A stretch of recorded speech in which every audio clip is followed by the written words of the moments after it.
নমস্কাৰ R a guide চেনেলৰ তৰফৰ পৰা আপোনালোকক সকলোকে স্বাগতম জনাইছোঁ। আজি মই এই ভিডিঅ'টোত আলোচনা কৰিম লকডাউনৰ সময়ত কি প্ৰতিবন্ধকতা আছে আৰু এই প্ৰতিবন্ধকতাসমূহ কি এই ভিডিঅ'টোৰ সবিশেষ দেখুৱাম। আপোনালোকে স্কিপ নকৰাকৈ শেষলৈকে চাই থাকিব আৰু লগতে মই আপোনালোকক সকলোকে ৰিকুৱেষ্ট কৰিম, যদি আপুনি মোৰ চেনেলটো ছাবস্ক্ৰাইব কৰা নাই তেনেহ'লে ছাবস্ক্ৰাইব কৰিব, ভাল লাগিলে লাইক আৰু শ্বেয়াৰ কৰিবলৈ পাহৰি নাযাব।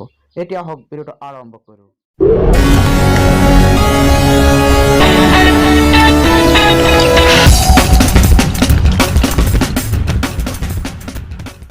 লকডাউনৰ সময়ত কি প্ৰতিবন্ধকতা আছে সেইবিলাক হৈছে, প্ৰথমটো হৈছে এই সময়ছোৱাত কোনো পৰিবহণ সেৱা নাইবা টেক্সি, অটোৰিক্সা আদি চলিবলৈ অনুমতি দিয়া হোৱা নাই। অৱশ্যে ইয়াৰ পৰা খাদ্য সামগ্ৰী, চিকিৎসা সামগ্ৰী তথা অত্যাৱশ্যকীয় সামগ্ৰী, কঢ়িওৱা বাহনসমূহ ৰেহাই দিয়া হৈছে। ২ নম্বৰটো হ'ল সকলো ধৰণৰ দোকান, ব্যৱসায়িক প্ৰতিষ্ঠান, কাৰ্যালয়, ফেক্টৰী, ৱৰ্কশ্বপ বন্ধ থাকিব। তৃতীয়তে, বিদেশৰ পৰা নাইবা আন ঠাইৰ পৰা ঘূৰি অহা লোকসকলক স্বাস্থ্য বিভাগৰ কৰ্মচাৰীয়ে দিয়া নিৰ্দেশ অনুসৰি ঘৰৰ ভিতৰত আবদ্ধ থাকিব লাগিব।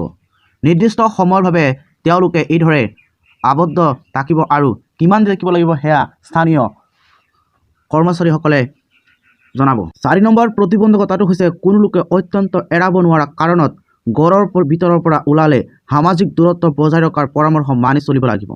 ৫ নম্বৰটো হৈছে মন্দিৰ, মছজিদ সমূহত একেবাৰে কৰণীয় কিনি কৰিব লাগিব। এইবোৰ স্থানত সৰ্বাধিক ৩জন পূজাৰী নাইবা ইমাম উপস্থিত থাকিব পাৰিব, আন কোনো লোকে অংশ ল'ব নোৱাৰিব।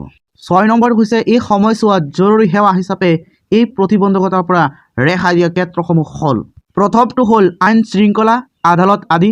দ্বিতীয়টো হ'ল স্বাস্থ্য সেৱাৰ সৈতে জড়িত আৰু এই সেৱাৰ সৈতে জড়িত আন সহযোগীসকল।